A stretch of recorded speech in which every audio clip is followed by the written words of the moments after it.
তোমার শরীর ভালো না, তুমি তুমি এমন করো না, একটু শান্ত হও বাবা। আমি উঠলে সব ঠিক হয়ে যাবে। মায়ের কথা শোনো। আমাকে হেল্প করো তো প্লিজ। ইন্দ্র, আমার কথাটা শোনো। বর্দানা ভাই, আপনি একটু শান্ত হন। আপনি কি করছেন বলুন তো? দেখুন, এখন তো যা হবার সেটা হয়েই গেছে না। তীর যেটা বেরিয়ে গেছে সেটা কি আর ফেরত আনা যায় বলুন?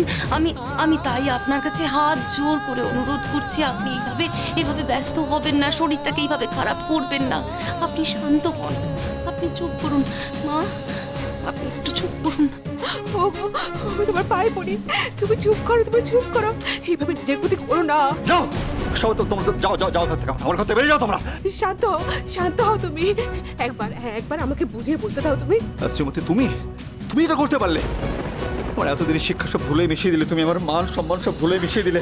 সব বেরিয়ে এখান থেকে। ভাই তুমি চুপ করো, শান্ত হও।